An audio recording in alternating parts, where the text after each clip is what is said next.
자, 이번 시간에는 제102회 전산회계 2급 실무시험 풀이하도록 하겠습니다. 유리상사 회사코드 1024 사무기기를 판매하는 개인기업이고 단기는 제13기 회계기간은 2022년 2022년 기준으로 출제된 문제네요. 문제 1번 볼게요. 다음은 유리상사의 사업자 등록증이고 회사 등록 메뉴에 입력된 내용을 검토해서 누락된 부분은 추가 입력하고 잘못된 부분은 정정하시고 주소 입력할 때 우편번호는 생략하시고 회사 등록 가서 유리상사 비교해 보시면 되겠죠. 자, 이쪽 내용을 보고 이쪽을 수정하시면 됩니다. 일반 과세자 등록번호 일반 과세자 잘못됐고 등록번호 1062512340 맞네요. 여기만 고쳐주시면 되겠죠. 일반 과세자 제시된 거 없으니까 그냥 확인 누르시면 됩니다. 그 다음에 유리상사 양안나 맞죠? 그 다음에 계엄연월일 10년 5월 9일 여기 계엄연월일 10년 5월 19일로 잘못되어 있네요. 그러면 2010-05-09로 바꿔주시면 되겠고, 그 다음에 사업장 주소 광주광역시 남구 봉선중앙로 뒤에가 살짝 틀렸네요. 여기다 커서 놓고 백스페이스로 지워서 뒤에를 좀 앞에를 살려놓는 것이 좋겠죠. 봉선중앙로 123번 길 1 주월동 엔터. 그 다음에 업태 도소매 사무기기 맞네요. 둘 다 맞고. 그 다음에 광주세무서 맞고. 그래서 이 문제는 여기 유형 과세유형 간이과세자를 일반으로, 그 다음에 여기 주소 거치고, 그 다음에 계엄연월일 수정하고 닿습니다. 문제 2번. 다음은 유리상사의 전기분 재무상태표입니다. 입력되어 있는 자료 검토에서 오류 부분 정정, 누락된 부분 추가 입력. 전기분 재무상태표를 열고 왼쪽의 내용물을 보고 오른쪽으로 이제 찾으시면 되겠죠. 현금, 당좌예금, 보통예금 틀렸네요. 9500 플러스 외상매출금, 대손충당금, 다들어음, 충당금, 단기대여금, 미수금이 없네요. 여기다가 미수금이라고 치고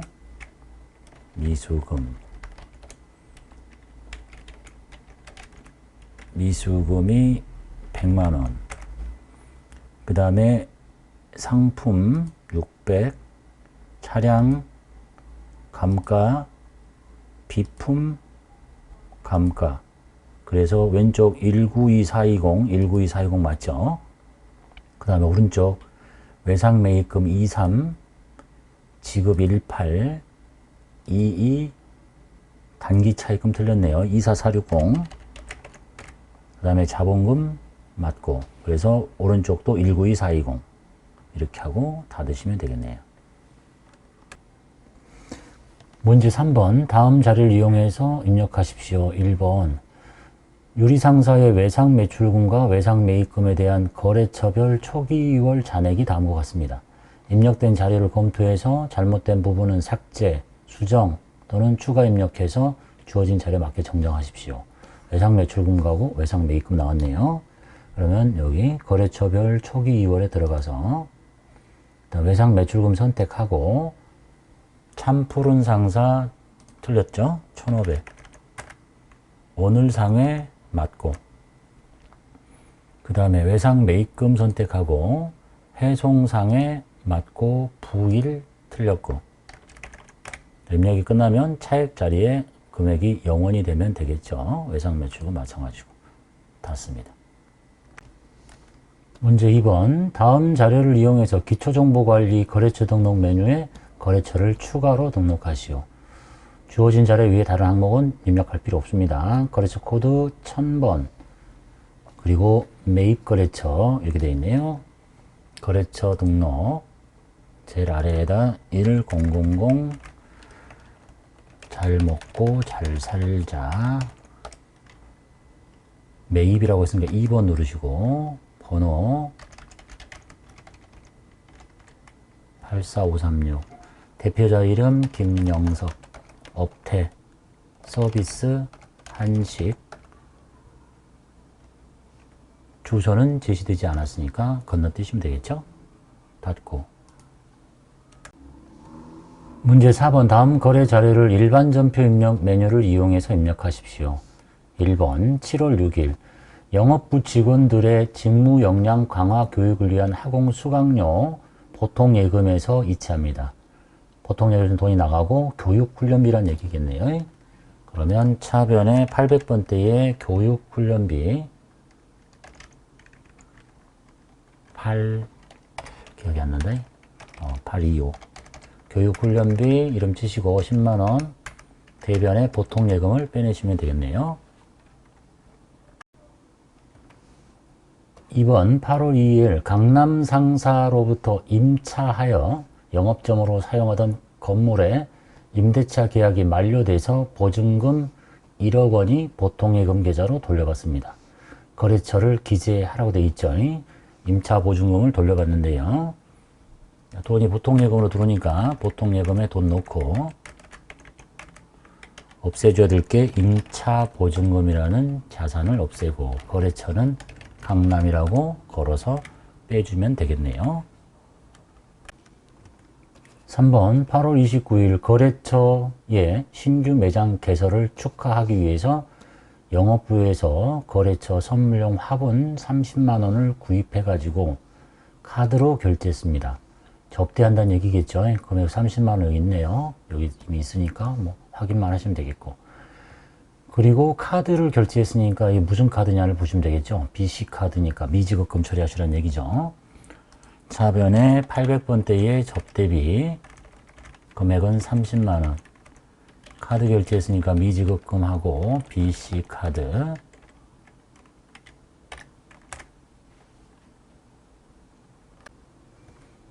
4번 9월 6일 희정은행의 정기예금에 가입합니다. 보통예금 계좌에서 1000만원이 이체됩니다. 보통예금 나가고 정기예금 증가시키면 되겠네요. 차변에 정기예금 1000만원 대변에 보통예금 1000만원 5번 9월 20일 부산 상사로부터 상품 100만원을 매입합니다. 돈 줘야 되겠죠? 60만원은 당좌 수표를 발행, 당좌 예금의 감소, 나머지는 현금 감소. 차변에 상품 100만원, 대변에 당좌 수표는 당좌 예금의 감소 60만원, 그리고 나머지는 현금. 6번 9월 30일 9월 중 입사한 영업부 신입사원 김하나의 9월분 급여를 다음과 같이 보통예금으로 지급합니다. 기본급 급여 그 다음에 이렇게 걷어놓는 게 공제 항목 예수금이겠죠. 그리고 보통예금이 나간대요. 차변에 급여 75만원 대변에 걷어놓는 거는 예수금 6,000원. 나머지가 보통예금에서 빠져나간답니다. 7번 10월 11일 사업장 건물에 피난시설 설치 공사를 실시하고 공사대금 300만원이 보통예금으로 지급이 됩니다.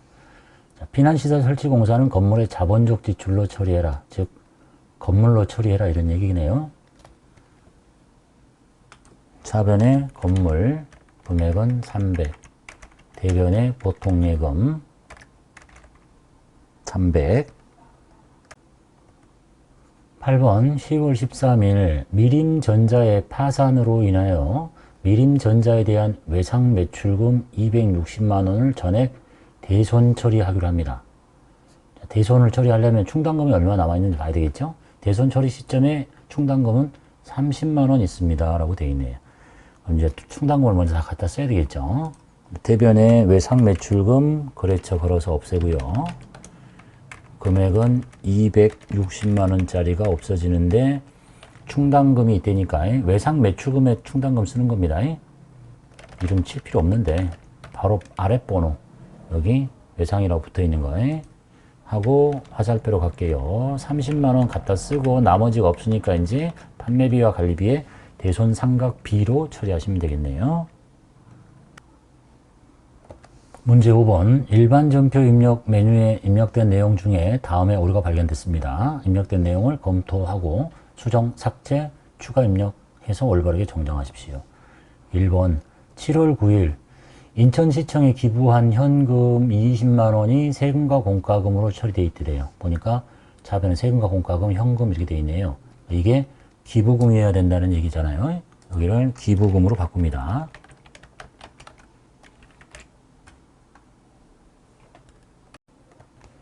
문제 2번 10월 12일 거래처 영락문구의 외상 매출금 500만 원을 보통예금 계좌로 이체받은 것으로 회계 처리되어 있다. 차변에 보통예금, 대변에 외상 매출금, 영락문구 이렇게 되어 있네요. 그런데 실제로는 영락문구에 대한 단기 대여금을 회수한 것이다. 그러니까 여기가 외상 매출금이 없어지는 게 아니라 단기 대여금이 없어져야 된다라는 얘기네요. 여기를 단기 대여금이라고 바꿔주시면 되겠죠. 단기 대여금 거래처 걸고. 문제 6. 다음에 결산 정리 사항을 입력해서 결산을 완료하시오. 문제 1번. 결산일 현재 현금 과부족 계정으로 처리한 현금 부족액 10만 원에 대한 원인이 밝혀지지 않았다. 현금 부족액 10만 원. 그러니까 일단 현금 과부족이 이쪽일지가 좀 머리가 생각이 잘 안 나면 그냥 일단 시산표를 열어요. 보니까 현금 과부족이 차변이네. 그죠? 대변으로 빼면 되겠구나. 이렇게 하시는 게 편하겠죠. 대변으로 현금 과부족을 뺍니다. 금액은 10만 원. 차변에 생길 수 있는 건 비용이잖아. 이제 잡이익이 될 수는 없겠지. 잡손실 처리하라 이런 얘기네요. 문제 2번 기말 현재 가수금 계정의 잔액 50만 원은 차기 매출과 관련해서 거래처 인천 상사로부터 수령한 계약금으로 확인됐다. 계약금은 선수금으로 처리해라. 가수금은 현금 등의 내용이 있는데 알 수 없으니까 가수금 이렇게 처리한 거니까 이게 이렇게 빠지고 뭐냐? 이게 선수금이다 이런 얘기가 되겠죠. 그래서 차변으로 가수금을 뺄게요. 금액은 50만 원. 그리고 이것이 선수금이다. 선수금. 그리고 거래처 걸어야 되겠죠. 인천상사.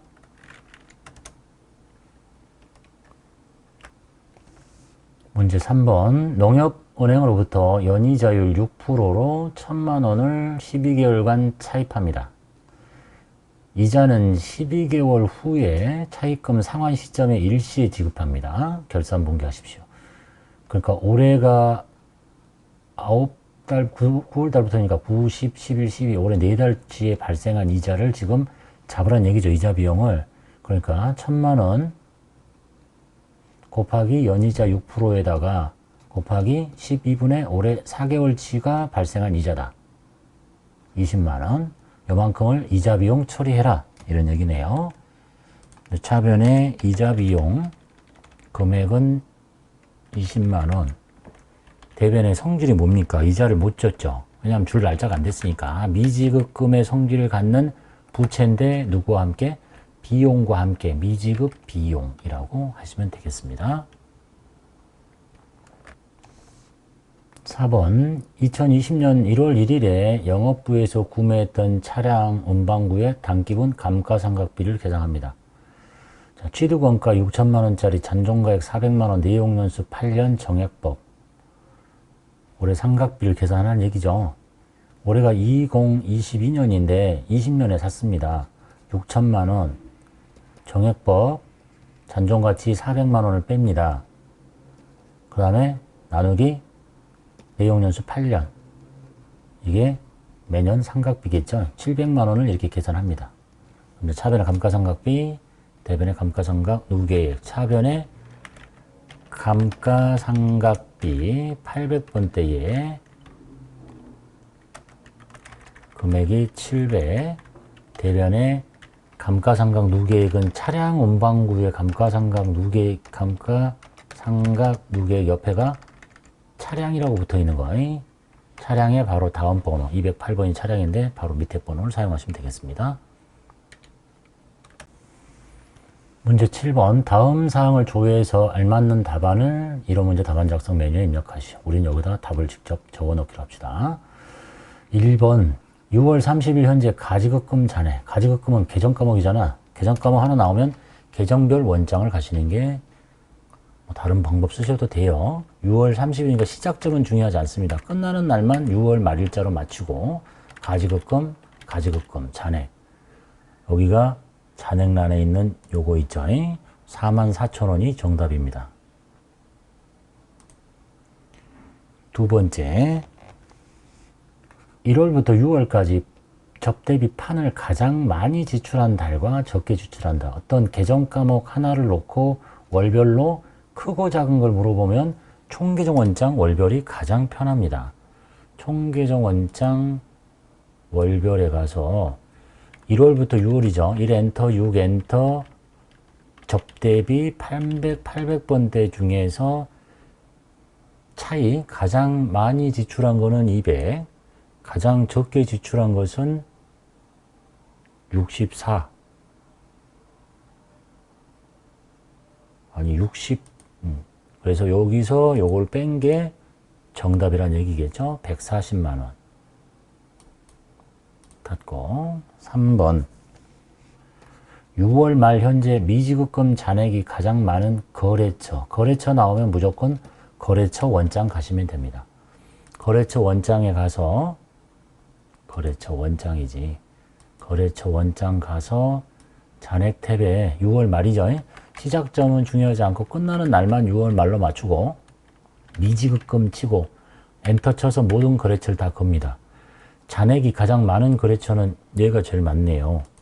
그리고 그 거래처의 상호와 미지급금 잔액. 상호는 타이거 상사 잔액은 54만 원 이렇게 적어 놓으시면 되겠습니다.